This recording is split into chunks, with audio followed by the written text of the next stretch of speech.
공자, 군자의 길, 사람의 길, 혼란을 넘어 세상을 이끄는 변하지 않는 북극성 공자편입니다.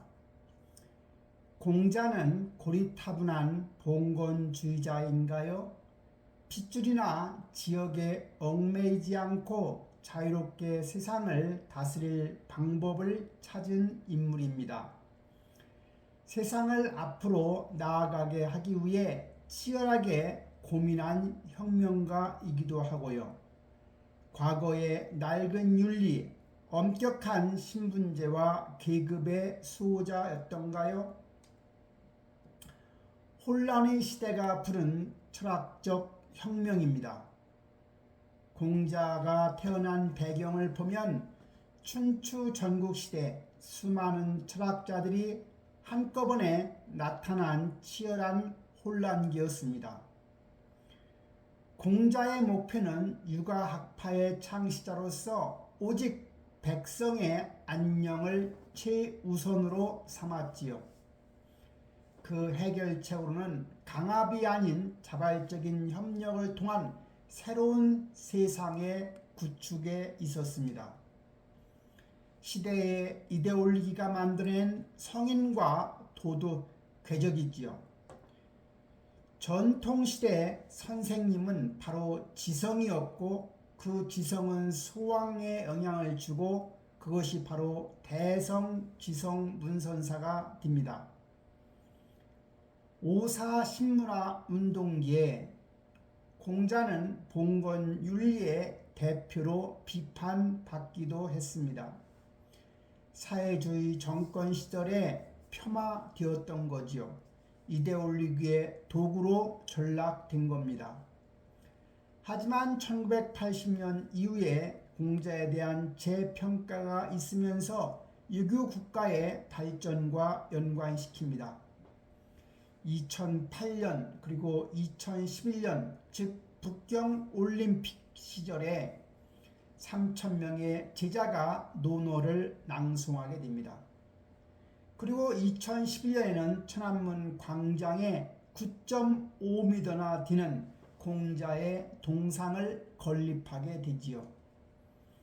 오직 가르침이 있을 뿐 차별을 두지 않았던 공자. 귀족 중심의 교육이었던 것을 바꾸어 신분 구별이 없는 평등한 교육을 부르짖었지요. 고르지 못한 세상을 고르게 할 수 있는 가장 중요한 수단이 그것이 바로 차별 없는 교육이라고 했던 겁니다. 3,000명을 품은 최초의 평등학당이죠. 공문사과랍니다. 바로 공문사과란 첫째 덕행에 알려진 제자로는 안현이죠. 공자가 인정한 최고의 제자였죠. 민작원, 연배구, 중궁 등이 해당이 됩니다. 모두 덕행을 가장 중시했다고 합니다. 정치로는 염유와 계로가 있었고, 문학에는 자유와 자아가 있었고, 언어에는 제야, 자공은 가장 성공한 제자 중에 하나였습니다. 그 중에 자로는 공자와 막역한 사이의 제자인데 제자들의 구전이 모여 훗날 평범하지만 놀라운 이야기가 만들어진 것이 바로 논어가 된 겁니다. 사람보다 말이 더 중요했던 시대의 반역이었죠. 재산과 권력의 상징인 즉 말에 대해서는 묻지 않았습니다. 생명과 사람의 가치, 마हु간에 불이 났다. 공자가 티근하여 그 이야기를 듣고 이렇게 물었다.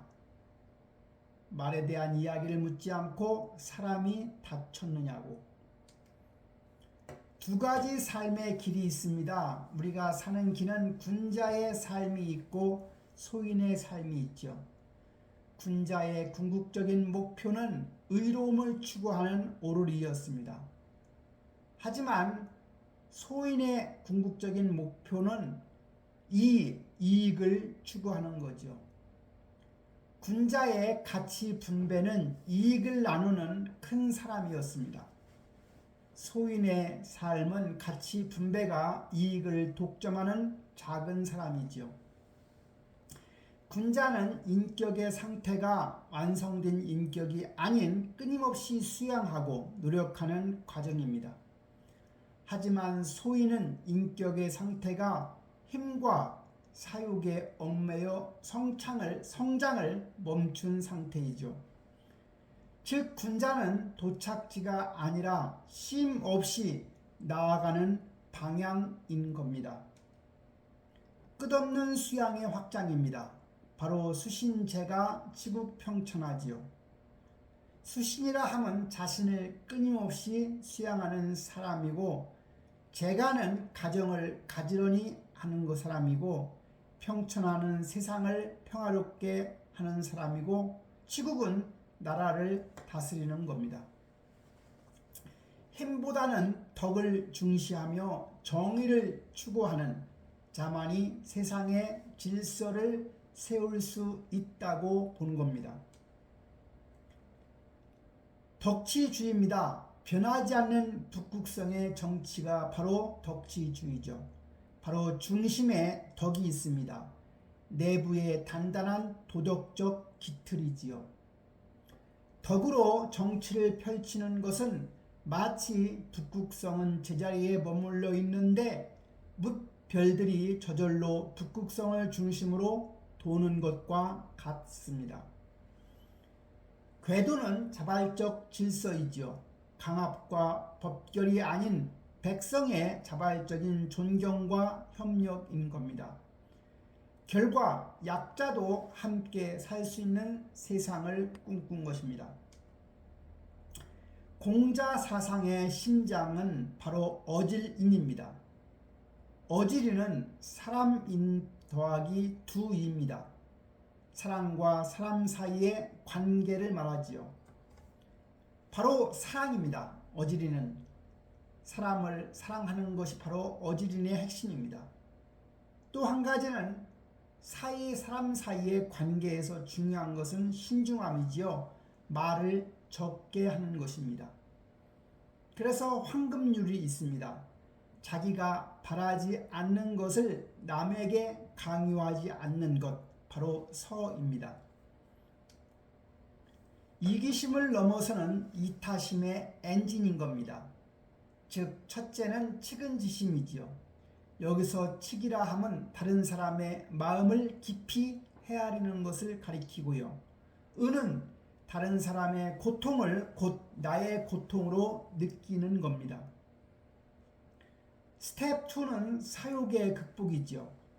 나의 이기적인 욕망과 편견을 스스로 통제하는 겁니다. 스텝 3는 극기복례지요. 사욕을 이기고 예로 돌아가 진정한 이타심을 발휘하는 겁니다. 우리는 일상 속에서 측과 은을 제대로 실행하고 있는지 끊임없이 반성하며 살아야 하는 겁니다. 시대의 혼란을 잠재우는 변하지 않는 해답, 그것은 바로 사람의 길을 가는 거죠. 그 사람의 길이라 함은 첫 번째 군자의 길이죠. 여기서 군자라 함은 멈추지 않고 오르리를 향해 나아가는 태도이고요. 덕치는 약자를 포용하여 자발적인 질서를 만드는 세상입니다. 그리고 어질인은 타인의 고통을 함께 느끼는 연대감이고요. 2500년 전 혼돈의 한가운데에서 인간의 가치를 외쳤던 공자, 그의 가르침은 과거의 유물이 아니라 오늘날 우리가 잃어버린 사람자움을 되찾게 해주는 가장 현대적인 나침판인 겁니다.